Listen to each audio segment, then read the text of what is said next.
यो देवस्य धीमहि धियो यो नः प्रचोदयात्। मातृवत् लालित्री च पितृवत् मार्गदर्शिका नमोस्तु गुरुसत्तायै श्रद्धा प्रज्ञा युताचया।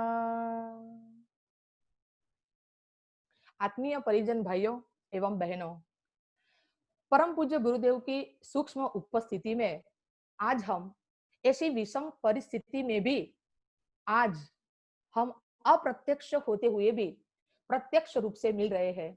यही तो हमारे गुरुदेव की कृपा है। भाइयों बहनों, आज कोरोना वायरस संकट के इस काल में जब चारों ओर भय का वातावरण छाया हुआ है और वैसे आज अमेरिका जैसी महासत्ता भी भाइयों बहनों बोल रही है कि हे ईश्वर मेरी मदद करो। स्वाभाविक है कि जब हम कोई कठिन परिस्थिति में हो, चाहे कोई निराशा में हो, चाहे कोई ऐसी विपदा में हो, तो हम ईश्वर की शरण में जाते हैं, हम ईश्वर के समीप बैठना चाहते हैं। तो भाइयों बहनों, आज मुंबई गायत्री परिवार जो प्रवचन की श्रृंखला चल रही है, इसमें आज हमारा विषय भी यही है। हमारा विषय है कि ईश्वर के समीप बैठना, ईश्वर के पास बैठना, यानी कि गायत्री उपासना। भाइयों बहनों, हम खूब भाग्यशाली है कि हमें परम पूज्य गुरुदेव गुरु के रूप में मिले हैं।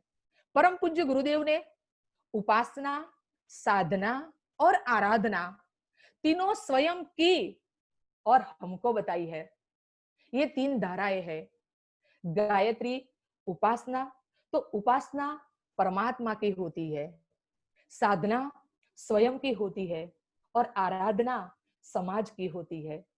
इन तीन धाराओं में से आज का हमारा विषय है वो है गायत्री उपासना। भाइयों बहनों, स्वाभाविक है कि हम जिसके पास बैठते हैं उसके गुण, कर्म और स्वभाव हमारे अंदर बिना मांगे प्रवेश करते हैं। जैसे एसी के पास बैठो तो हमें ठंडक, फूलों के पास बैठो तो सुगंध, और जब हम हीटर के पास बैठते हैं तो गर्मी बिना मांगे हमारे अंदर प्रवेश करती है। तो माँ गायत्री के समीप बैठने से हमें क्या लाभ होते हैं? माँ गायत्री के समीप बैठने से हमें माँ गायत्री क्या प्रदान करती है? तो पुराणों में एक उल्लेख है कि स्वर्ग में, लोक में देवों के पास एक कामधेनु गाय है। वह गाय अमृतमय दूध देती है और ये दूध पीकर देवता लोग, सभी देवता लोग कैसे है? सदा संतुष्ट है, सुसंपन्न है और प्रसन्न है। और यह गाय की एक विशेषता है। यह गाय की विशेषता यह है कि जो कोई उसके पास अपनी कामना लेकर जाता है तो उसकी कामना पूर्ण हो जाती है। यही कल्प वृक्ष समान कामधेनु गाय उसके नजदीक पहुंचने वालों की हर एक मनोवांछा पूर्ण करती है। तो भाइयों बहनों, वो स्वर्ग लोक की कामधेनु गाय है ना, वही हमारे भूलोक की माँ गायत्री है। दिव्य स्वभाव वाला व्यक्ति यदि जो माँ गायत्री की उपासना करता है तो वो भी देवों की तरह सदा संतुष्ट, प्रसन्न और सुसंपन्न भूलोक में रहते हुए भी हो जाता है। तो इसलिए हमें गायत्री उपासना करनी चाहिए। भाइयों बहनों, माँ गायत्री को कल्पवृक्ष कहा है। कल्पवृक्ष यानी कि जिसकी इच्छाओं में बैठते ही हमारी इच्छाएं पूर्ण होती है, हमारी कामनाएं पूर्ण होती है। माँ गायत्री को पारसमणि कहा गया है क्योंकि लोहे जैसे हमारे अंतःकरण को माँ स्वर्ण जैसा शुद्ध बनाती है। माँ गायत्री को ब्रह्मास्त्र कहा गया है। ब्रह्मास्त्र का प्रयोग कभी व्यर्थ नहीं होता। वैसे किसी की भी गायत्री साधना निष्फल नहीं हो सकती। और गुरुदेव ने बताया है कि बेटा, जितनी तुम्हारी आवश्यकता होगी, जितनी तुम्हारी पात्रता होगी, जितनी जो तुम्हारे लिए उचित है, जो तुम्हारे लिए लाभदायी है, वही माँ गायत्री तुम्हें प्रदान करती ही है। और माँ गायत्री की उपासना, माँ गायत्री की कृपा ऐसे अनायास भी हमें प्राप्त नहीं होती।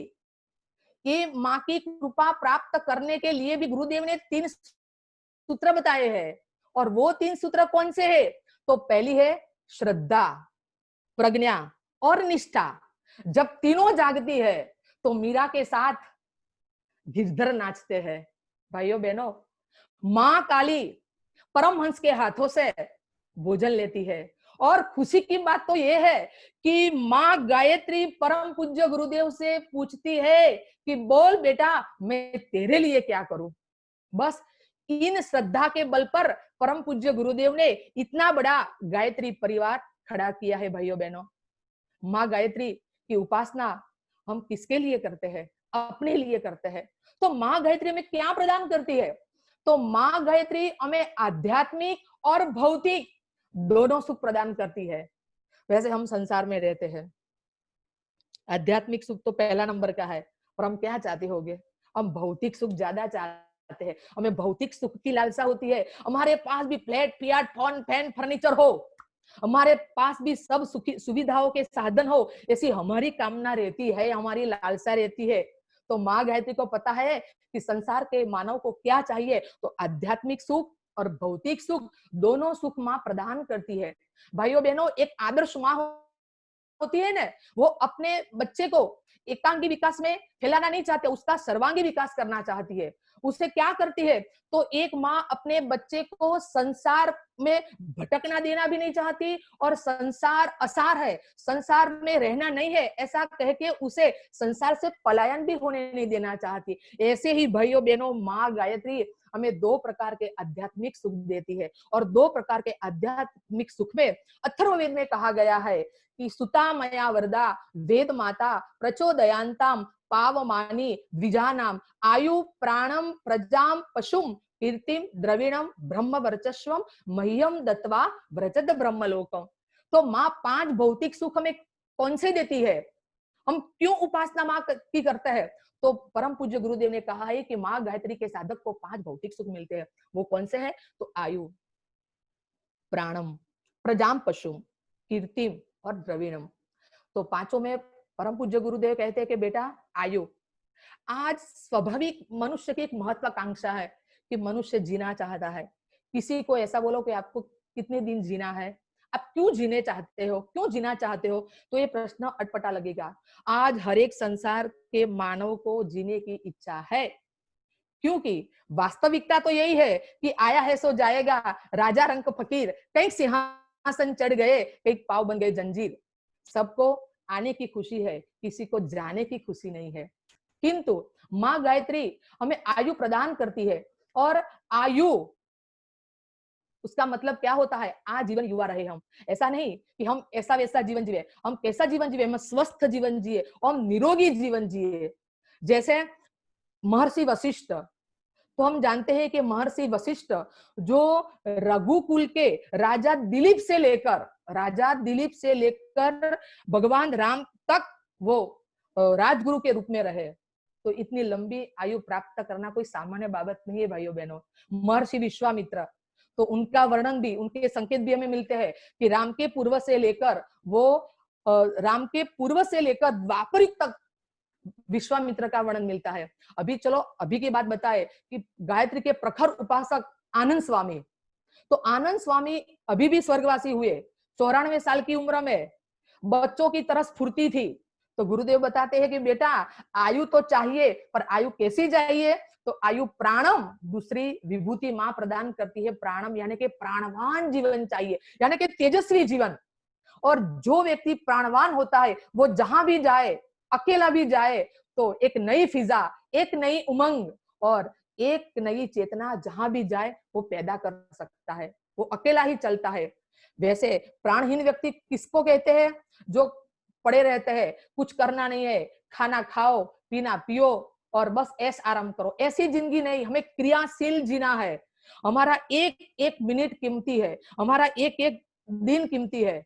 हर दिन ऐसा गुजारो कि रात को चैन से सो सको, और रात ऐसी गुजारो कि सुबह अपना चेहरा किसी को दिखा सको, और जवानी ऐसी गुजारो कि बुढ़ापे में किसी के सामने हाथ फैलाना ना पड़े, और बुढ़ापा ऐसा गुजारो कि मौत को भी शर्म आ जाए। सारी जिंदगी हमें कैसा जीना है? स्फूर्तिवान, प्राणशील, परम पूज्य गुरुदेव कहते हैं कि बेटा अकेला अभिमन्यु, अकेला अभिमन्यु क्या करता है? अकेला अभिमन्यु चक्रव्यूह को चिरता हुआ आगे निकल जाता है। अरे क्या बात है, अकेले हनुमान जी हमारे, अकेले हनुमान जी अजय रावण की लंका में कूद पड़ते हैं। ये प्राणवान व्यक्ति है। हमें प्राणवान बनना है, हमें स्फूर्तिवान बनना है। इसलिए गुरुदेव ने कहा है कि आयु तो चाहिए, पर आयु हमें कैसी चाहिए? आयु हमें प्राणवान चाहिए। हमारे लिए एक एक मिनट कीमती है। समय के पास इतना समय नहीं है कि दोबारा हमें समय दे सके। इसलिए गुरुदेव ने कहा है कि बेटा तुम्हारा एक एक क्षण कीमती होना चाहिए। हमें प्राणवान, हमें स्फूर्तिवान होना चाहिए। ये माँ दूसरी विभूति देती है। और तीसरी विभूति है प्रजाम पशु। भाइयों बहनों, यह भी मनुष्य की एक सहज आकांक्षा है। कौन सी आकांक्षा है? कि अपनों के बीच रहना चाहता है, अपने स्वजनों के, अपने आत्मजनों के, अपने परिजनों के बीच रहना चाहता है। तो माँ गायत्री उनको प्रजा भी देती है। पशु का मतलब पहले के जमाने में ऐसा था भाइयों बहनों, आप लोग जानते हैं कि पहले के जमाने में जिसके पास ज्यादा गाय होती ना, उसको हम धनवान मानते थे। तो गोधन, बाजी धन, हस्ती धन, ये सब धन की गिनती में थे। तो इसलिए माँ गायत्री हमें प्रजाम पशु भी देती है। पर लेकिन परम पूज्य गुरुदेव कहते हैं कि बेटा हमारे पास हमारे कितने परिजन है? आज हमारे पास हमारी प्रजाम पशु कितनी है पता है? आज देश विदेश में हमारे करोड़ों अनुयायी है, वो ही हमारी प्रजा है, वो ही हमारी पशु है। तो परम पूज्य गुरुदेव कहते हैं कि ये हमारा परिवार है। हम लोग अपने स्वजनों के बीच रहना चाहते हैं, तो माँ गायत्री हमें एक तीसरी विभूति भी प्रदान करती है। भाइयों बहनों, चौथी विभूति है माँ गायत्री हमें चौथी विभूति कौन सी प्रदान करती है? तो ये है कीर्ति। कीर्ति यानी कि यश। यहाँ लोकेशना की बात नहीं हो रही है। लोकेशना की तो निंदा की गई है, किंतु यश, जो सत्पुरुष थे, जो महापुरुष थे, वो अपने स्वार्थ के लिए नहीं पर परमार्थ के लिए इतना अच्छा जीवन जिए कि आज उनका यश, उनकी कीर्ति इतनी फैली है कि हजारों लोग उनमें से प्रेरणा लेकर महान बनते हैं। सभी लोग महापुरुषों को देख नहीं पाते। जैसे गांधी जी ने हरिश्चंद्र को देखा नहीं था, लेकिन हरिश्चंद्र की कीर्ति इतनी थी तो उनमें से प्रेरणा लेकर महात्मा गांधी सत्य के साधक बन गए। भाइयों बहनों, यही है कीर्ति। और एक छोटी सी बात बताऊं, आज हम परिजन लोग बैठे हैं तो हम अभिमान नहीं करते, हम कुछ ऐसा नहीं बोलते, पर ऐसा तो बताओ कि आज हम जब गुरुदेव से जुड़े हैं तो हमारा यश, हमारी कीर्ति, चार दीवारी में रहते तो आज हमें कौन जानता? आज मुंबई में मनु भाई को कौन जानता? आज इस वरुण भाई को कौन जानता? आज हमें कौन जानता? क्योंकि हमें जो यश मिला, हमें यश की ऐसी कामना नहीं, लेकिन हम गुरुदेव के यश के भागीदार बने। क्यों बने? गुरुदेव से जुड़े तब हम बने। तो भाइयों बहनों, गायत्री उपासक को यश यानी कि कीर्ति प्रदान होती है। और पांचवी विभूति माँ क्या प्रदान करती है? वो तो माँ वो प्रदान करती है कि द्रविणम। द्रविणम यानी कि धन। धन की किसको आवश्यकता नहीं है? सुख संपत्ति घर आवे, सुख संपत्ति घर आवे, कष्ट मिटे तनिका, ओम जय जगदीश हरे। धन की कितनी आवश्यकता है मैं बताने की जरूरत नहीं है। आज सभ्य समाज भी और सभ्य नागरिक भी धन के लिए क्या कुछ नहीं कर सकता। परम पूज्य गुरुदेव कहते हैं कि बेटा जो गायत्री उपासक है उसको कभी भी धन की कमी नहीं रहती है। जब हमने मथुरा में सहस्त्र कुंडी यज्ञ किया तब धन की आवश्यकता थी। हमने किसी भी धनपति के पास कुछ नहीं मांगा, सार्वजनिक अपील भी किसी को नहीं की, पर इतना धन कहां से आया? जो आयोजक थे उनको भी पता नहीं चला कि इतना धन कहां से आया। और जितना धन आया, जितना जितना धन आया उसका खर्च हुआ, उनसे ज्यादा गुनी रकम तो बच पाई।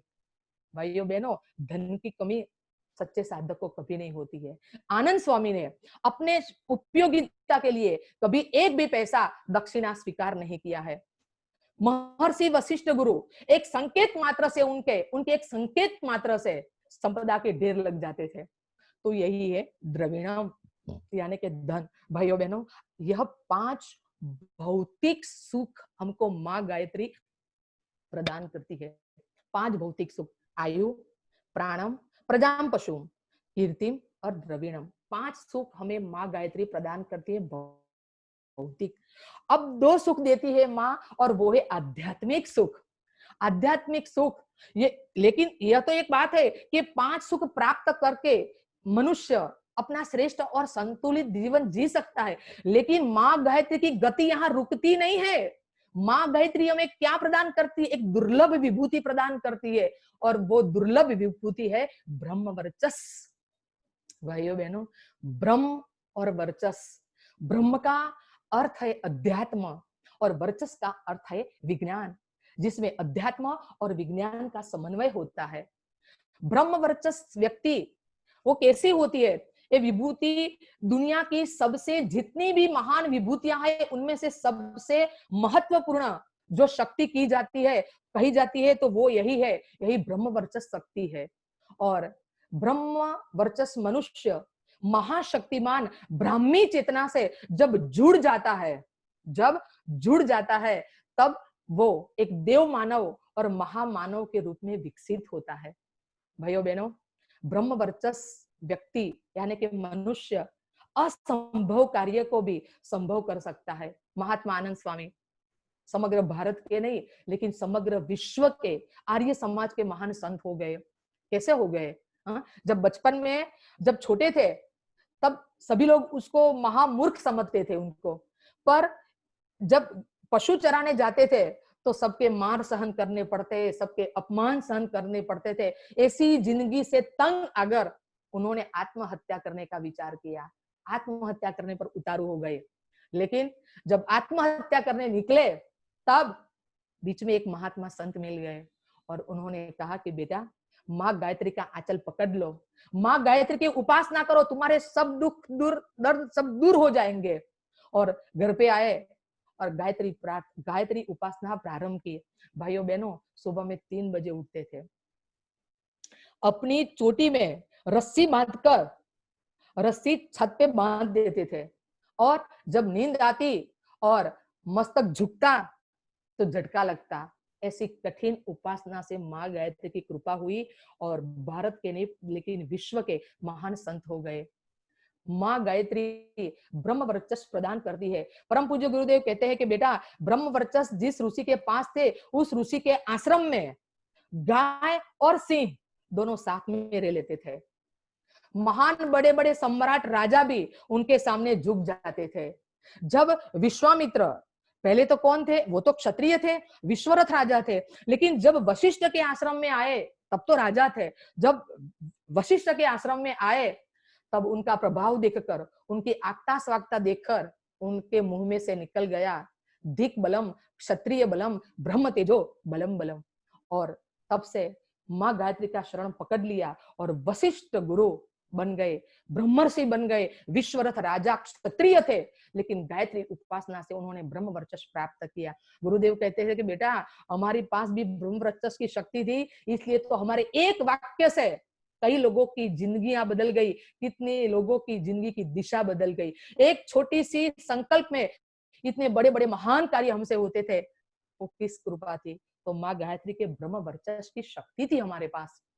भाइयों बहनों, सातवीं विभूति यानी कि दूसरी विभूति माँ गायत्री अध्यात्म की जो हमको प्रदान करती है, और वो है वजत ब्रह्मलोकम।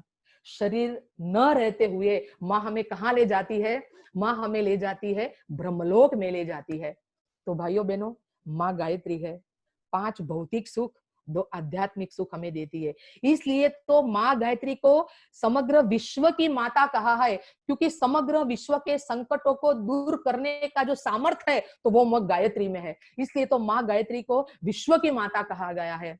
माँ गायत्री को देवों की माँ कहा गया है, क्योंकि हर एक देवता भी माँ गायत्री के शरण में आते हैं, तो वो देवों की माँ है, और वेदों की भी माँ है, क्योंकि वेद कहाँ से निकले हैं? तो गायत्री मंत्र में से निकले हैं। ओम भूर्भुवस्व, इनमें से ऋग्वेद निकला है। तत्सवितुर्वरेण्यम, इनमें से यजुर्वेद निकला है। ओम भूर्भुवस्व तत्सवितुर्वरेण्यम भर्गो देवस्य धीमहि, इनमें से सामवेद निकला है। और धियो यो न प्रचोदयात्, इनमें से निकला है अथर्ववेद। इसलिए माँ गायत्री को तो वेदों की माँ कहा गया है। ऐसी माँ गायत्री का शरण, ऐसी माँ की उपासना हम हर रोज, हम नित्य करते हैं। लेकिन भाइयों बहनों, आज गायत्री उपासना क्या है, हम गायत्री उपासना कैसे करें, तो गायत्री मंत्र ही गायत्री उपासना है। गायत्री मंत्र को गुरु मंत्र कहा गया है।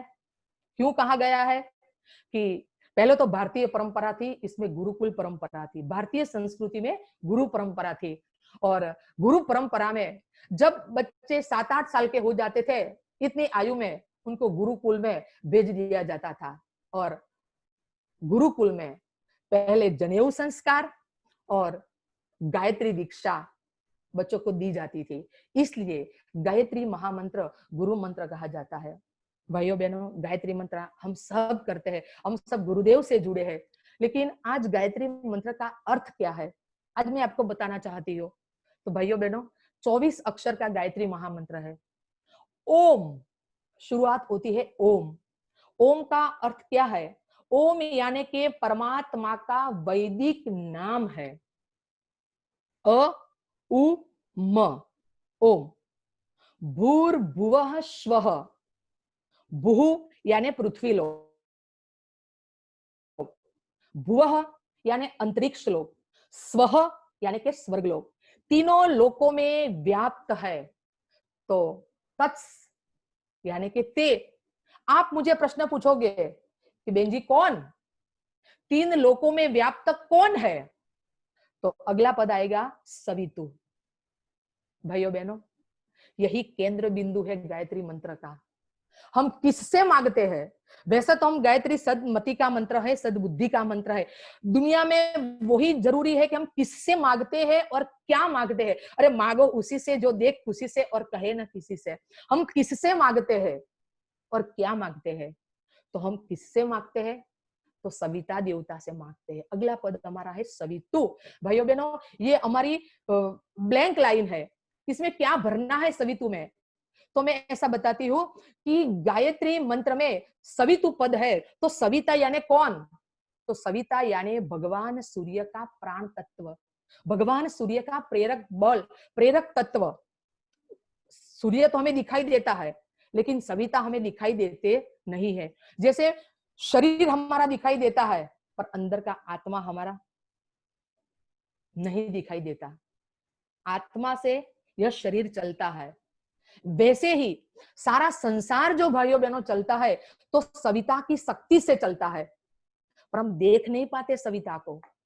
बस यही सविता देवता संसार का प्रेरक बल है, भगवान सूर्य का वो प्रेरक बल है, और सूर्य की चेतना है, वही है सवितु। और वही सवितु जो समग्र सृष्टि का संचालन सविता देवता करता है, जिनको हमने कहा है परमात्मा। अब सारी सृष्टि का संचालन जो परमात्मा करता है, तो सृष्टि में कितने धर्म के लोग, कितने जाति के लोग हम लोग रहते हैं, तो सब परमात्मा के हम संतान है। लेकिन हम हिंदू है, हमने परमात्मा ये है, हमने परमात्मा को किस रूप में देखा? तो हमने परमात्मा को क्या कहा? भगवान कहा। हम हिंदू है, हमने भगवान को ईश्वर कहा है।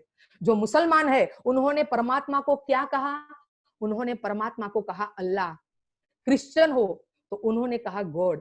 यानी कि परमात्मा तो निराकार है, दुनिया की एक ही शक्ति है, और वही शक्ति निराकार है, लेकिन अपने अपने धर्म के लोगों ने उनको अपना अपना नाम दिया। तो हम तो हिंदू है, हमने अपने परमात्मा को क्या कहा? हमने अपने परमात्मा को ईश्वर के रूप में चुना है।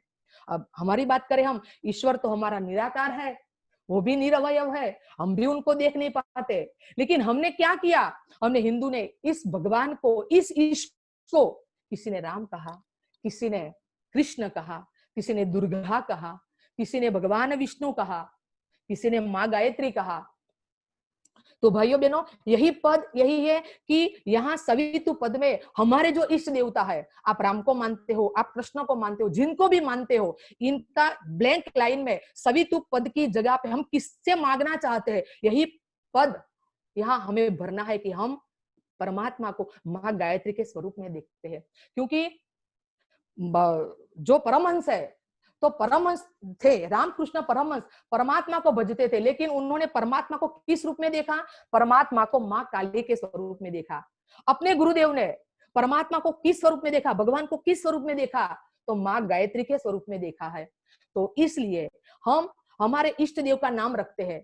इसलिए गायत्री मंत्र बिन सांप्रदायिक मंत्र है भाइयों बहनों। दुनिया की विश्व की हर एक व्यक्ति गायत्री मंत्र कर सकती है, क्योंकि गायत्री मंत्र गायत्री माता का मंत्र नहीं है, उस परमात्मा का मंत्र है कि जो परमात्मा सबका है। और इसलिए अब हम अपना इष्ट देव है उसका नाम रखते हैं। हम तो परिवार के हैं, हम तो गायत्री माता का नाम रख के आगे हम चले ना। अब सभी तो पद समझ में आ गया कि वो है परमात्मा, जिसका इष्ट देव जो है वो इष्ट देव का नाम रख के अब आगे चले हम। तो सभी तो या बाद में है वरेण्यम, हमारा इष्ट देव है तो हमारा इष्ट देव कैसा होगा? श्रेष्ठ ही होगा, वर्ण करने ही योग्य होगा। वर्ण करने ही योग्य होगा।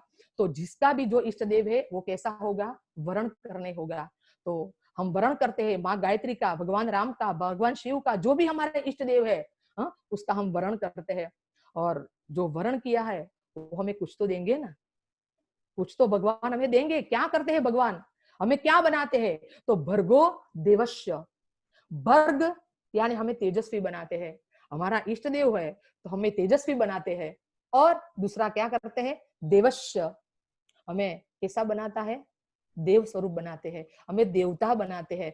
हमको नर में से नारायण बनाते हैं, हमें पुरुष में से पुरुषोत्तम बनाते हैं, और गुडमैन में से गॉडमैन बनाते हैं।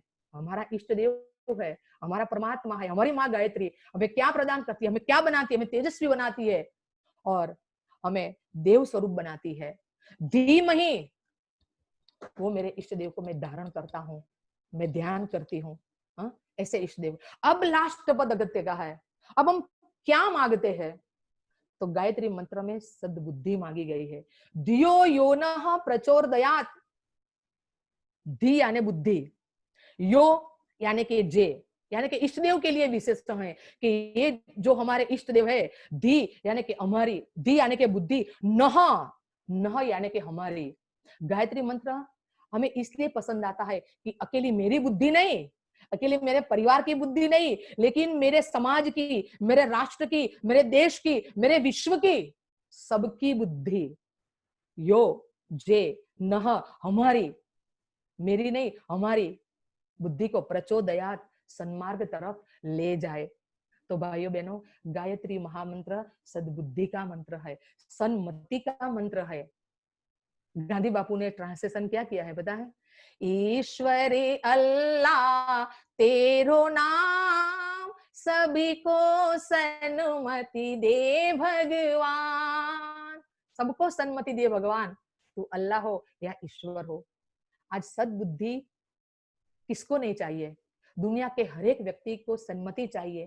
चाणक्य कहते थे कि भगवान मेरा सब कुछ छीन लेना, पर एक मेरी बुद्धि मेरे पास रहने देना, क्योंकि सद्बुद्धि की आवश्यकता आज दुनिया के हर एक व्यक्ति को है। और जिसके पास सद्बुद्धि है उसके पास ही बल है। इसलिए गुरुदेव कहते हैं कि बेटा जीवन में बुद्धि की आवश्यकता है। हमारे पास जो सद्बुद्धि है तो पग पग पर हमें इसकी आवश्यकता पड़ती है। गुरुदेव ने बताया है कि बेटा एक वृद्धा कुमारी थी, वृद्धा यानी के 60 साल की होगी, और कुमारी इसलिए कि उसकी शादी नहीं हुई थी। तो अब वृद्धा कुमारी थी, देवता की उसने उपासना की, देवता प्रसन्न हो गए और देवता ने कहा कि बेटा एक वरदान मांग लो। वृद्धा कुमारी ने क्या मांगा? वृद्धा कुमारी ने मांगा कि भगवान मुझे एक वर देना चाहते हो तो ऐसा वर दो, मैं अपने पुत्र को सोने के पालने में झूलता हुआ सोने के कटोरे में दूध भात खाता देख सकूं मैं। एक वरदान था। इसमें कितना मांग लिया? इसमें तो वृद्धा थी तो शादी होगी तो सुंदरी हो जाएगी ना, तो सुंदरी हो गई और क्या हो गया? विवाह हो गया, बच्चा हो गया। अब सोने का पालना कब होता है? सोने का पालना, सोने का कटोरा कब होता है? जब वो धनवान होगी। तो एक ही वरदान में कितना मांग लिया? यह सद्बुद्धि। एक करोड़पति व्यक्ति भी जब सद्बुद्धि होता है तो महान बन सकता है, लेकिन जो मानव के पास जो सद्बुद्धि नहीं है तो उसका परिणाम कैसा होता है? तो परम पूज्य गुरुदेव ने प्रज्ञा पुराण में बताया कि एक पिता, एक पत्नी और एक पुत्र, दोनों ने भगवान शिव को प्रसन्न किया और भगवान ने तीनों को एक एक वरदान दिया कि आप एक एक वरदान मांगो। सारे परिवार में 3 लोगों के पास परिवार में 3 वरदान थे। तो भगवान ने कहा पहला वरदान कौन मांगता है? Ladies first. तो पत्नी ने कहा कि भगवान ऐसा करो, मुझे एक सुंदरी बना दो, क्योंकि वो भी होगी ज्यादा उम्र की और उसको पति पसंद नहीं होगा शायद। तो वह ऐसा बोलती थी कि अब मुझे रहना नहीं है, अब नगर का जो राजकुमार निकलता था तो उसके साथ में चली जाऊं। तो भगवान ने कहा तथास्तु। तो वो तो 16 साल की सुंदरी बन गई और चलने लगी। तभी भगवान ने कहा कि अब पति की बारी आई, आप वरदान मांगो। तो पति ने देखा, ओ हो, ये तो जा रही है राजकुमार के साथ, भगवान ऐसा करो उसको बकरी बना दो। तो भगवान ने उसको क्या बना दिया? बकरी बना दिया। अब बेटे का वरदान बचा, बेटा तू मांग ले। बेटे ने सोचा अब मेरी माँ बकरी हो गई तो अब मेरी माँ को फिर से वापस तो लाना पड़ेगा, रोटी कौन खिलाएगा? तो बेटे ने कहा कि भगवान मेरी माँ जैसी है वैसे मुझे लौटा दो। भगवान ने कहा तथास्तु। तीनों जैसे थे वैसे हो गए। किसी के पास पूछ आया? यहाँ सद्बुद्धि का अभाव है। इसलिए गुरुदेव कहते हैं कि बेटा हमें सन्मति चाहिए। और एक बात मैंने पहले जो बताई कि हम किससे मांगते हैं और क्या मांगते हैं। तो गायत्री मंत्र सन्मति का मंत्र हमने परमात्मा के पास मांगा है, हमने मां गायत्री के पास मांगा है। और क्या मांगा है? हमने सन्मति मांगी है। सद्बुद्धि की आज मनुष्य को आवश्यकता है। एक राजा था, आज उनका जन्मदिन था। तो सारे राज्य में उन्हें भेंट सौगात दे दी। लास्ट में सोचा कि अब जेल खाने में जो कैदियां है तो कैदियों को भी मैं कुछ गिफ्ट दे दूं। तो निकला, पहले कैदी को पूछा कि आपको क्या चाहिए? तो पहले ने कहा मुझे कटोरा टूट गया है, मुझे कटोरा चाहिए। दूसरे ने कहा मुझे थाली चाहिए। तीसरे ने कहा मेरा कमरा साफ सफाई नहीं होता, मुझे अच्छा कमरा चाहिए। हाँ, किसी ने ये मांगा, किसी ने ये मांगा। लेकिन लास्ट में जो कैदी था, राजा उसके पास गया और कहा कि तुम्हें क्या चाहिए? तो उसने कहा मुक्ति चाहिए। राजा इतना खुश हो गया, राजा इतना खुश हो गया कि हाँ, अरे हाँ, क्या मांगा उसने? मेरे गौरव के समान इसने मांगा है। तो जिसके पास मांगते हो उसका गौरव बढ़ना चाहिए। राजा के पास कटोरा मांग के क्या करोगे? राजा के पास कपड़े मांग के क्या करोगे? राजा के पास जूते मांग कर क्या करोगे? राजा के पास तो मुक्ति मांगनी चाहिए। वैसे ही हमें माँ गायत्री के पास क्या मांगा है? तो माँ गायत्री के पास गायत्री मंत्रों में हमने सद्बुद्धि मांगी है। तो भाइयों बहनों, गायत्री मंत्र का ये अर्थ मैंने बताया। अब गायत्री मंत्र का तो अपना अर्थ है, गायत्री मंत्र का अपना प्रभाव है कि जो माँ गायत्री हमें क्या करती है? सन्मति प्रदान करती है। तो अब मेरी बात यहाँ ये है कि हम लोग ऐसा क्या करें कि इस मंत्र का प्रभाव हमारे ऊपर पड़े। गायत्री उपासना हमारी कैसे हमारे जीवन में उतरे। अपना तो प्रभाव है, हाँ, एसी का प्रभाव तो है, पर हम क्या करें तो एसी चालू हो जाए। वैसे हम माँ गायत्री की उपासना तो करते हैं, पर ऐसा क्या करें कि गायत्री मंत्र का प्रभाव हमारे जीवन पे पड़े, हम पे पड़े, हमारे परिवार पे पड़े। तो भाइयों बहनों, गायत्री मंत्र के 24 अक्षर है। गायत्री मंत्र शुरू कहां से होता है? तत्स से होता है। तत्सवितुर्वरेण्यम भर्गो देवस्य धीमहि धियो यो नः प्रचोदयात्। तो आगे के जो 5 अक्षर है बस उनको ही हमें जीवन में उतारना है भाइयों बहनों। वैसे तो कठिन है, भगवान से हम प्रार्थना करेंगे इस जन्म में नहीं तो अगले जन्म में भी, हाँ, हमारे भीतर ये प्रवेश करा देना, क्योंकि वो तो कठिन है। 24 अक्षर में अगले जो 5 अक्षर है, जो पंचाक्षर है ओम भूर्भुवस्व, उसको भाइयों बहनों हम बोलते हैं व्याहृति। व्याहृति का मतलब क्या होता है? तो हमारी गुजराती भाषा में उसको बोलते हैं उद्गारवाचक शब्द, यानी कि विस्मयवाचक शब्द। सोचो, विस्मयवाचक किसको कहते हैं? सुनो, हम ऐसा बोले कि राम आओ, असर नहीं पड़ेगा। हे राम आओ, हे राम, अरे राम, तो वो हे, अरे, वो कैसे शब्द है? विस्मयवाचक शब्द है। हम उसको दिल से पुकारते हैं। हम जब हे बोलते हैं, हम अरे बोलते हैं, राम, तो हम दिल से नहीं बोलते। हे राम आओ, हे से हमारे हृदय में एक उमंग बढ़ती है, हमारे हृदय एक भावना अच्छी होती है। तो वैसे गायत्री मंत्र की जो व्याहृति है उसको उद्गारवाचक शब्द बोलते हैं। बस यही व्याहृति को हमें जीवन में उतारना है भाइयों बहनों। इसमें से पहला अक्षर तो है ओम। ओम को तो हमने जान लिया कि परमात्मा का एक वैदिक नाम है। अब है भू भुवः स्वः। अब 3 अक्षर है, वैसे तो भूर्भुवः स्वः, लेकिन अक्षर को जोड़ते हैं तो 3 है, भुः भुवः स्वः, जिनको हमने पहले अर्थ में क्या कहा, पृथ्वी लोक कहा, अंतरिक्ष लोक कहा और स्वर्ग लोक कहा। पर अब उसका भावार्थ हम समझते हैं। भू यानी उसका मतलब होता है प्राण स्वरूप।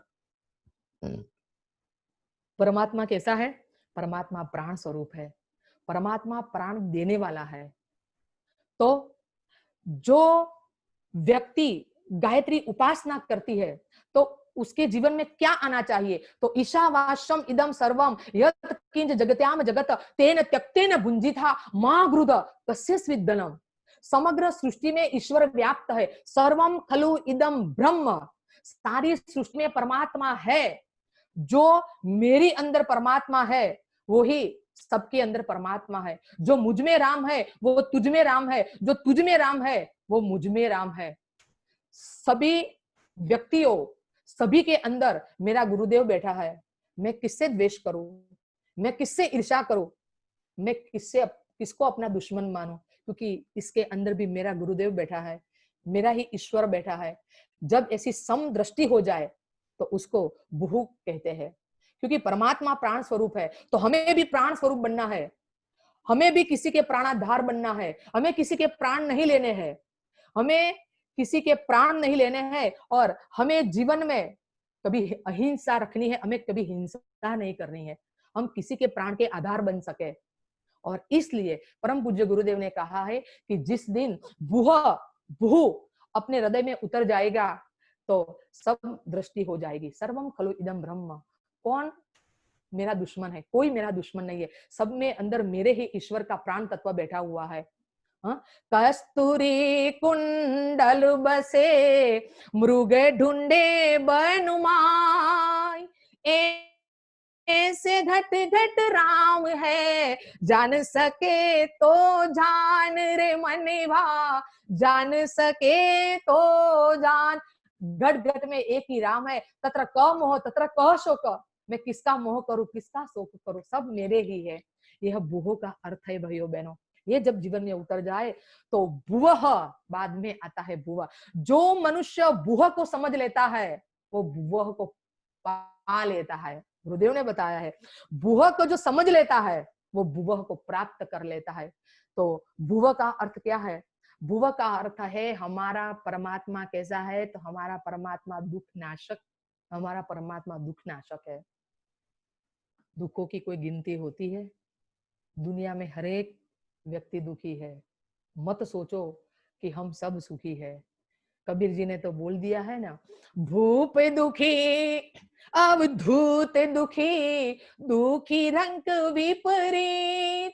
कबीर कहे ये सब दुखी, सुखी एक मन जीत कबीरा, सुखी एक मन जीत। भूप दुखी, राजा भी दुखी है, अवधूत संत भी दुखी है, सन्यासी भी दुखी है। ऐसा मत सोचो कि बाबा बन गए तो अब अच्छा हो गया, अब कुछ करना नहीं है, खाना पीना है। नहीं, कितने हमारे चेले हुए, कितना हमारा लंबा आश्रम हुआ है, हाँ, उनकी भी चिंता रहती है। हाँ, तो वो भी हमारे लिए एक दुख की बात ही है।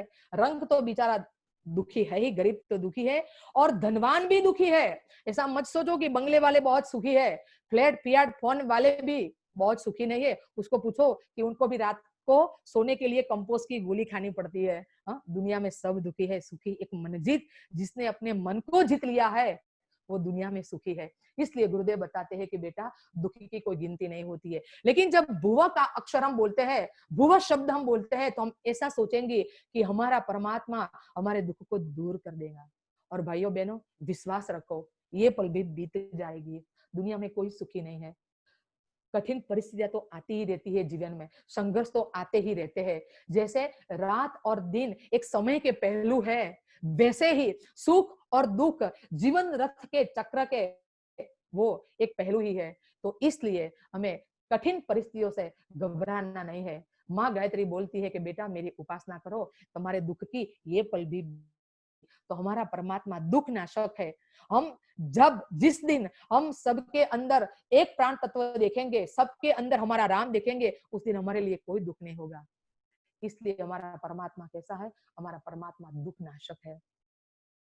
भाइयों बहनों, तीसरा अक्षर है वो है स्व। हमारा परमात्मा कैसा है? तो परमात्मा सुख स्वरूप है। परमात्मा सुख स्वरूप है। परमात्मा सच्चिदानंद है। परमात्मा सच्चित और आनंद स्वरूप है। और परमात्मा के पास ही आनंद मिलता है। और हम कहाँ ढूंढते हैं? हम मकान में ढूंढते हैं, हाँ? हम सुख धन में ढूंढते हैं।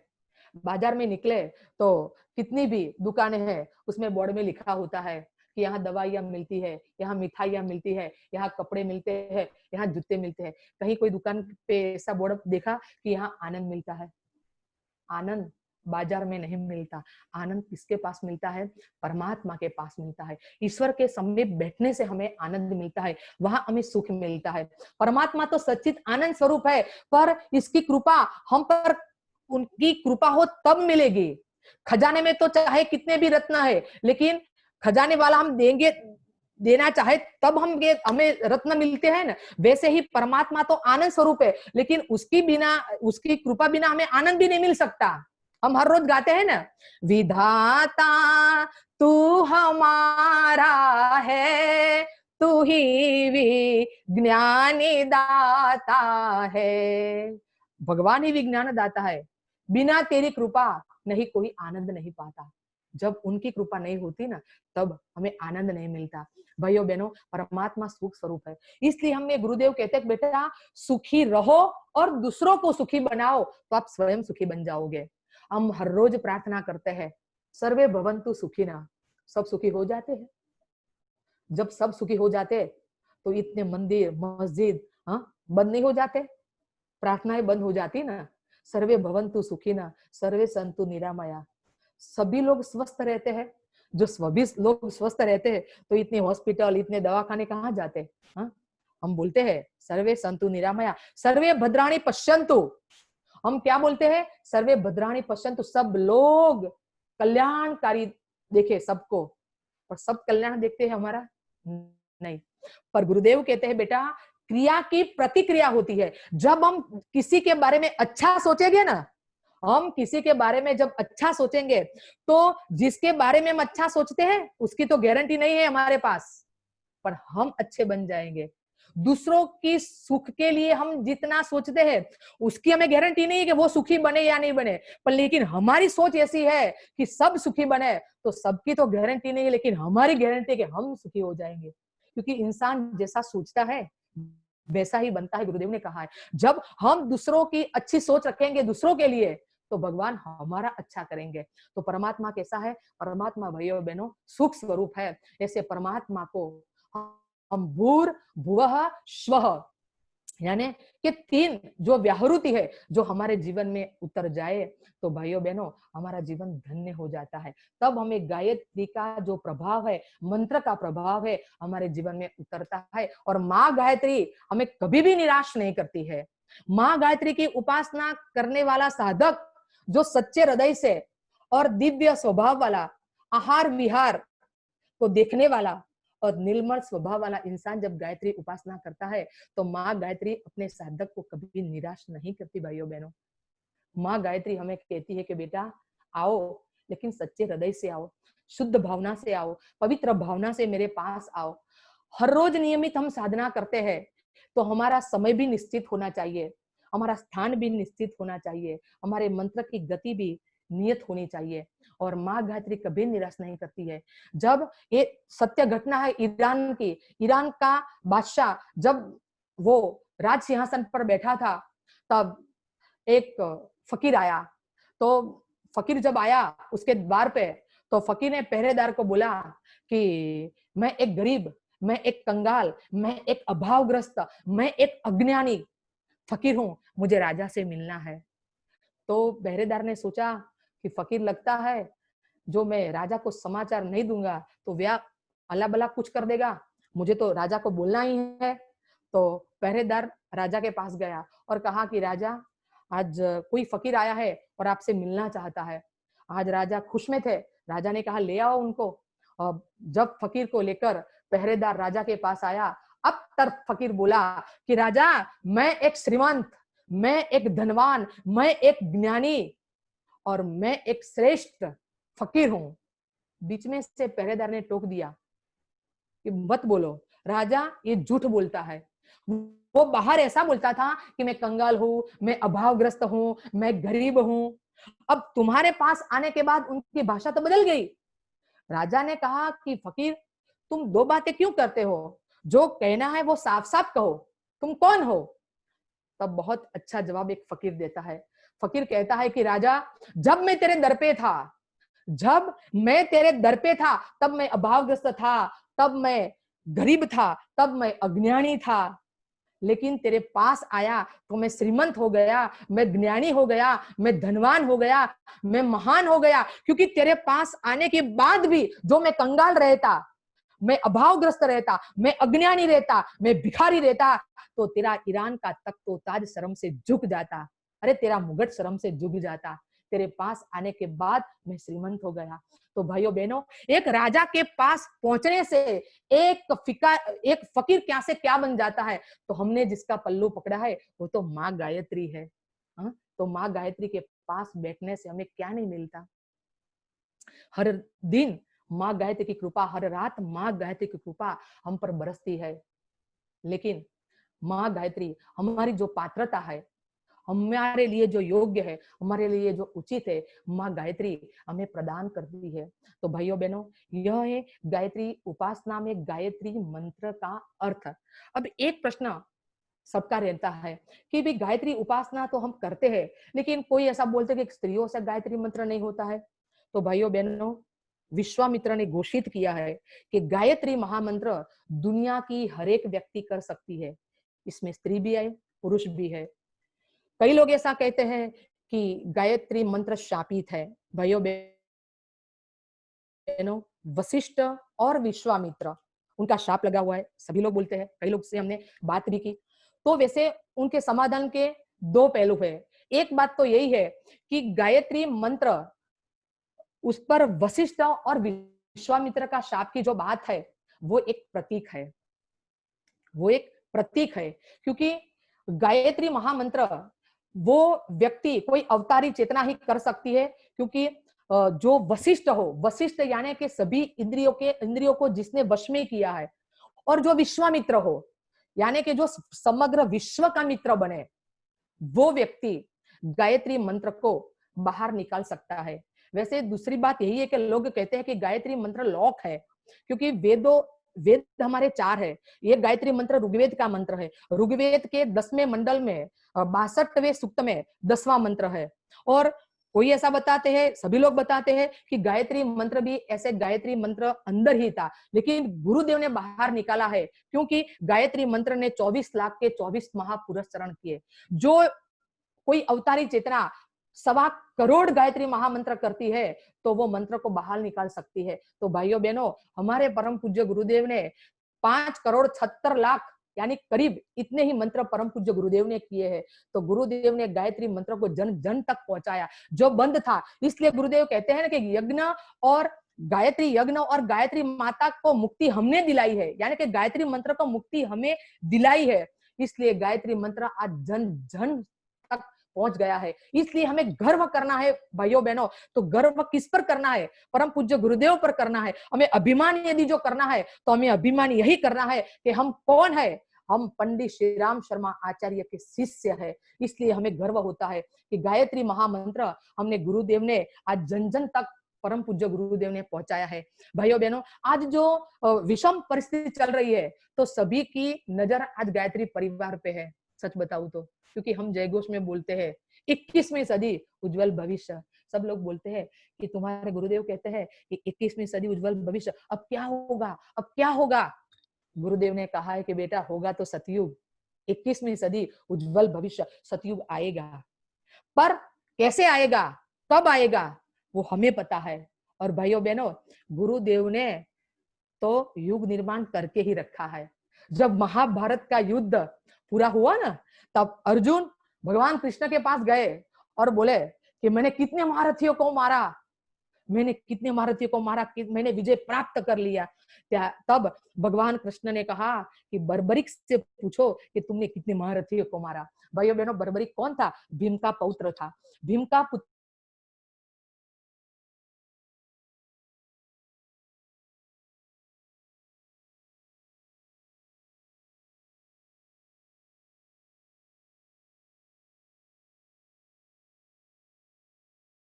को मारा। और जब अर्जुन को लेकर भगवान कृष्ण पहुंचे, तब अर्जुन ने कहा कि मैंने कितने महारथियों को मारा। तब बर्बरिक बोलता है, बर्बरिक क्या कहता है? बर्बरिक कहता है कि अर्जुन, मैंने ऐसा देखा है, तुमने कितने महारथियों मारा? तो सुनो, मैंने जो रणभूमि में देखा है ना, तो मरने वाला भी कृष्ण था और मारने वाला भी कृष्ण था, लड़ने वाला भी कृष्ण था और लड़ाने वाला भी कृष्ण था। मैंने कृष्ण के अलावा रणभूमि में किसी को देखा ही नहीं है। तब अर्जुन को पता चला कि विजय मेरी नहीं है, मैं तो निमित्त मात्र हूं। विजय तो किसकी है? विजय तो भगवान कृष्ण की है। यदि राम चाहते तो रावण के क्षण में भी मार डालते, लेकिन भगवान राम ने यश किसको दिया? भगवान राम ने यश वानरों को दिया। भाइयों बहनों, कृष्ण ने यश किसको दिया? ग्वालों को दिया, गोप बालों को दिया। ऐसे परम पूज्य गुरुदेव हमें यश देना चाहते हैं। गुरुदेव कहते हैं कि बेटा, युग निर्माण तो मुझे करना है, लेकिन आप मेरा काम करो, मुझसे जुड़ जाओ, आप मेरा काम करो, मैं आपकी जिम्मेदारी लेता हूं। और गुरुदेव ने कहा है कि बेटा, हमें कितनी रातों रो रो के बितानी पड़ी है। लोग हमें समझते हैं कि हम ज्ञानी हैं, हम महान संत है, लेकिन हम कोई ज्ञानी नहीं है, हम कोई महान संत नहीं है, हम तो प्रेम के सौदागर है। हमने कितनी वेदना सहन की है। हमारा एक ही सपना है कि हमें नवयुग लाना है, और हमने तुम पर आशा रखी है कि आप मेरे बच्चे हो, आप मेरे लाडले हो, सतयुग लेकर आओ, क्योंकि मुझे आपको यश देना है।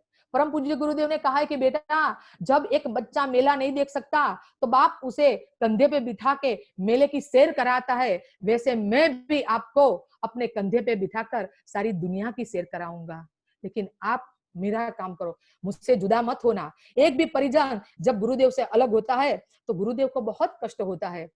गुरुदेव ने कहा कि बेटा, मैं गया हूं? मैं कहीं नहीं गया हूं, मैं तो आपके पास हूं। आप मुझे सुबह देख लो, शाम देख लो, मैं तुम्हारे सामने ही खड़ा हूं, मैं कहीं नहीं गया हूं। मैंने जो तप किया है ना, वो मैंने लिए, खुद के लिए मैंने तप नहीं किया। मैंने जो तप किया है, मैंने अपने बच्चों के लिए तप किया है। मैं अपने तप में ऐसा कहता हूं कि जब एक बच्चा माँ के गर्भ में होता है, तब सारी जायदाद का मालिक हो जाता है। वैसे तुम मेरे बच्चे हो, तुम मेरा काम करो और मेरे पास हक से मांगो। मैंने जो तप किया है उसका भागीदार आप हो, हक से मांगो। आपको जब भी दुख पड़े, जब भी दर्द हो, तब आप मुझे पुकारो, मैं आने के लिए तैयार हूं। लेकिन मेरी एक ही इच्छा है कि आप मेरे श्रवण हो, आप मुझे जन जन पहुंचाओ। आप मुझे ऐसा सोचो कि मुझे पूजने की जरूरत नहीं है, लेकिन मुझे पढ़ने की जरूरत है। तो इसलिए परम पूज्य गुरुदेव ने हमें ये गायत्री उपासना दी है। भाइयों बहनों, मैंने तो गुरुदेव को देखा नहीं है। मुझे ऐसा लगता था कि मेरे गुरुदेव कैसे थे, हाँ? जब एक नजर मिली होती तो नजर तेरी बदली तो नजारे बदल जाते, और कश्ती को मोड़ा तो किनारे बदल जाते। लेकिन गुरुदेव के जो विचार है, गुरुदेव का जो साहित्य है, उनसे हम जुड़े हैं। तो भाइयों बहनों, परम पूज्य गुरुदेव ने हम पर बहुत बड़ी आशा रखी है। गुरुदेव जहां भी हो, वहां अपने गर्व से बोल सके कि मेरे परिजन मेरा काम करते हैं। बस हमारी घर की जिम्मेदारी, हमारी जो भी जिम्मेदारी है, हमें गुरुदेव पर छोड़ देनी है और गुरुदेव का काम हमें करना है। भाइयों बहनों, गुरुदेव ने हमें जो दिया है, तो गुरुदेव ने तो जितनी पुस्तकें, जितनी किताबें लिखी है ना, भाइयों बहनों, मैं तो इतना बोलती हूँ कि जितनी किताबें गुरुदेव ने लिखी है ना, तो इससे ज्यादा जितने हम गायत्री परिवार के भाइयों बहने हैं ना, जो अपने जीवन में गुरुदेव ने जितना काम किया, एक एक परिजन उस पर पुस्तक लिख सकता है। तो गुरुदेव के जितनी पुस्तक लिखी है, उससे ज्यादा पुस्तक गुरुदेव के चमत्कारों की हमारे जीवन पे बनती। पर गुरुदेव कहते थे कि हम क्या है, हमने किसी को नहीं बताया है। हम क्या है, जो दुनिया जान जाती तो दिल्ली से शांति कूट तक की लाइन लग जाती। पर हमने गृहस्थ आश्रम का पर्दा रखा है। भाइयों, देवदूत आया पर हम पहचान नहीं सके। राम आए पर किसी ने राम को, अयोध्या वासियों ने राम को नहीं पहचाना। सब ऐसा कहते थे कि ये कौन है, ये तो दशरथ का लाला है, ये तो कौशल्या का लाला है। लेकिन बाद में पता चला कि जो आए थे वो तो दिव्य महासत्ता खुद परमात्मा थे। वैसे भी हमारे गुरुदेव हमारे बीच आए, हम पहचान सके या नहीं पहचान सके मुझे तो पता नहीं है, लेकिन हमने तो गुरुदेव को देखा नहीं है। लेकिन आज जो भी काम करते हैं तो हम अंदर गुरुदेव का एहसास करते कि चलो गुरुदेव का काम मिला। आज वरुण भाई का जब फोन आया तब बहुत खुशी मिली कि इतने दिन लॉकडाउन में हम थे, कुछ काम नहीं मिला था, पर एक काम तो अच्छा मिल गया कि चलो आज हम अपनों के बीच जा रहे हैं। अप्रत्यक्ष होते भी हुए भी हम प्रत्यक्ष पहुंच रहे हैं। तो भाइयों बहनों, हमने गुरुदेव ने जो दिया है, गुरुदेव का साहित्य है, तो गुरुदेव का साहित्य तो बहुत बढ़िया है। गुरुदेव का साहित्य इतना अच्छा है। हम सेल्समैन है, अब कमी तो किसमें है, हम सेल्समैन में ही होगी ना।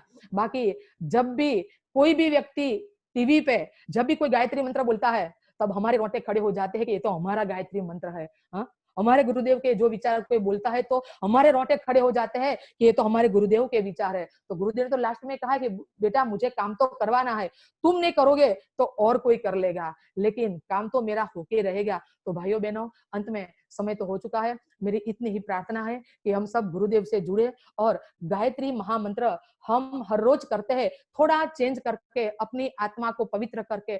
अब जो भी थियरी है वो तो हमने सुनी, इस जन्म में नहीं तो अगले जन्म में भी भगवान एक जन्म ऐसा हमारा दो कि हम गुरुदेव को पा जाए। क्योंकि भगवान कृष्ण ने भी अर्जुन को कहा है कि अर्जुन, एक जन्म में मुझे कोई नहीं मिलता, बहुनाम जन्मनाम अंते ज्ञानवान माम प्रपद्यते।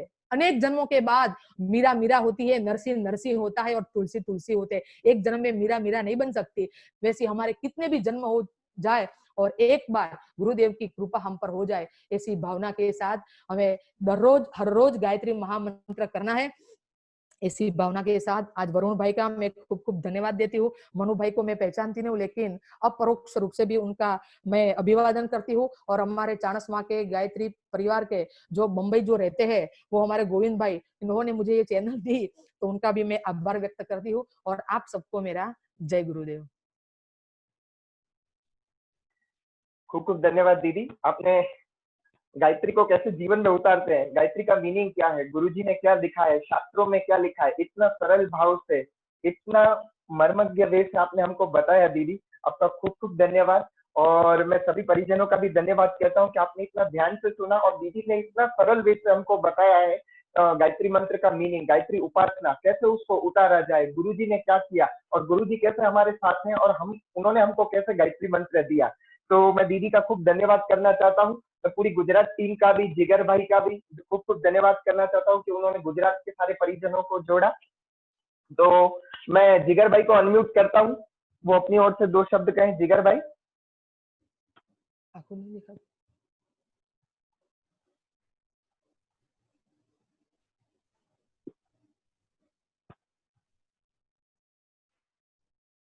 जिगर भाई लगता है मैं परिजनों के प्रश्न पहले ले लेता हूँ। जिन भी परिजनों के प्रश्न है वो अपना हैंड रेज कर सकते हैं या आप अपना हैंड रेज कर सकते हैं ऐप के थ्रू या चैट के थ्रू अपना क्वेश्चन भेज सकते हैं।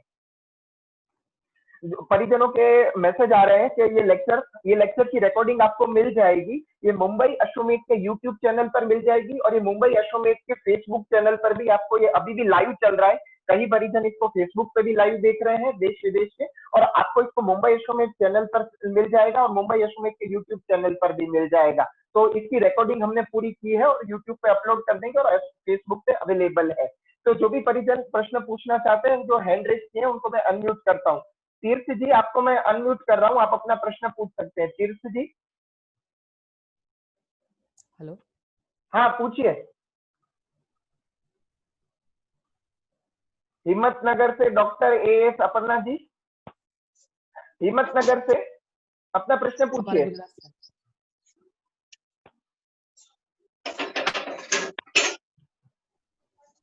हाँ पटेल जी, डॉक्टर एएस पटेल जी अपना प्रश्न पूछिए, आपको अनम्यूट किया गया है, बोलिए।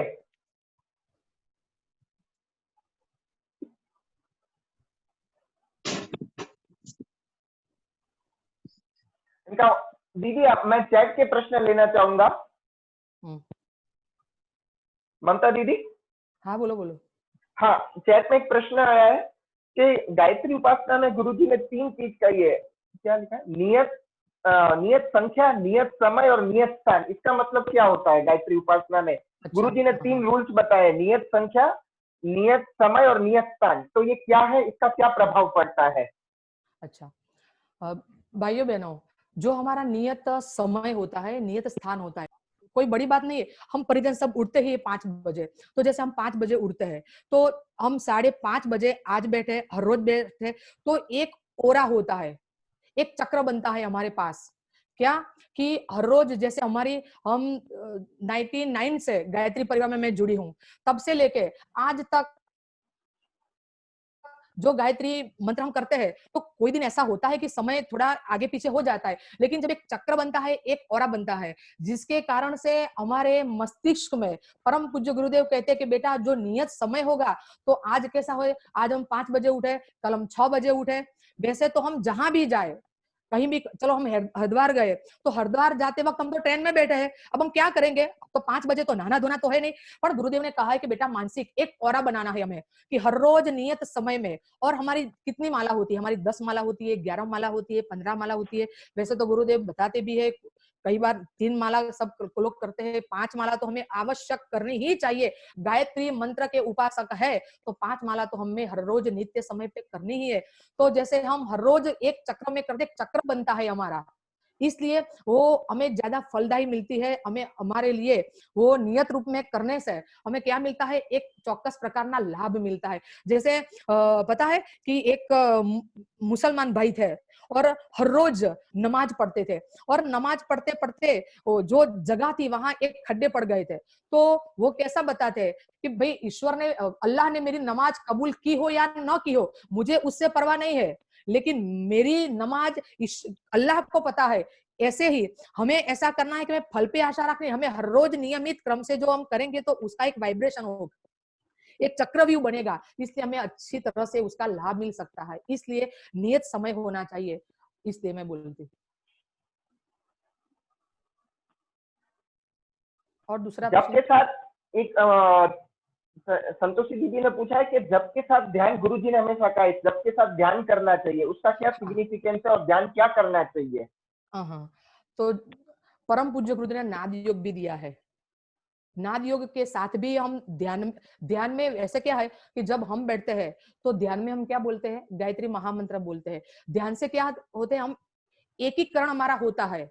वैसे तो हम गायत्री मंत्र हाथ में माला होती है ना, तो संसार में मन भटकता है कि आज क्या करना है, आज क्या बनाना है, आज क्या पहनना है। हाँ, मन तो भटकता रहता ही है, क्योंकि मन ही मनुष्याणाम कारण बंध मोक्षयो। इसलिए हम बोलते हैं कि जब गुरुदेव ने बताया है कि बेटा ध्यान करोगे, आज 10 मिनट करना है, जब 1 महीना पूरा हो जाएगा तब हम निश्चित रूप से कर लेंगे। जैसे हम आज 30 मिनट बैठे हैं, तो 30 मिनट में ध्यान में जब हम बैठे, तो ध्यान में हम गायत्री मंत्र ही करते रहेंगे, तब हमें माला पकड़ने की जरूरत नहीं है। हम जब ध्यान में बैठेंगे, तब हम मनोमन किसका उच्चारण करेंगे, गायत्री मंत्र का ही उच्चारण करेंगे। तो ध्यान और गायत्री मंत्र जो दोनों एक साथ हो जाए, तो हमारी गुजराती कहावत जो है ना, तो सोने में सुगंध मिल जाएगी।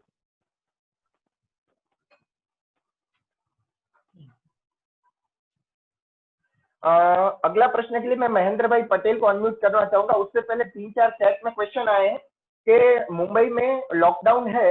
मैं सब परिजनों को बता देना चाहता हूं कि आपको जो भी हवन सामग्री चाहिए है, या आपको जो हवन सामग्री चाहिए, समिधा चाहिए, नैनो यज्ञ किट चाहिए, सब चेतना केंद्र पर अवेलेबल है। आप वो सीएल यादव जी के नंबर पर फोन करके या मैसेज करके उनको बता सकते हैं, तो हम आपको ट्रांसपोर्ट के द्वारा, आप नहीं आ सकते तो आपको कल भिजवा देंगे। तो चेतना केंद्र पर सीएल यादव जी का जो मैसेज हमने सर्कुलेट किया है, पर आप सब लोग अपने घर पे और आजू बाजू पड़ोस के रिश्तेदारों के दोस्तों के 10 घर पे एटलीस्ट कराएं, क्योंकि शांति कुंज ने हमको प्रेरणा दी है कि 10 लाख लोगों के घरों तक जाना है, वातावरण के परिष्कार, कोरोना महामारी से लड़ने और राष्ट्र को सशक्त करने के लिए। तो एटलीस्ट हम 10 घर पे तो ग्रह ग्रह गायत्री यज्ञ कराएं। आपको जो भी समिधा हवन सामग्री चाहिए है, नैनो यज्ञ चीज चाहिए है, वो सब चेतना केंद्र पर अवेलेबल है। आपको मैसेज सर्कुलेट किया है, उसमें आप फोन करके आप ट्रांसपोर्ट आपको पहुंचा दिया जाएगा कल तक। दीदी में महेंद्र भाई, दीदी प्रश्न आया है कि आर्थिक, आपने बताया कि आर्थिक परेशानी को भी दूर करता है, तो उसमें हमको क्या कुछ विशेष करना होता है, कुछ विशेष समय पे करना होता है? गायत्री माँ की कृपा तो हम सब पे है, पर मैंने बताया है ना कि आर्थिक प्रयोजन के लिए हम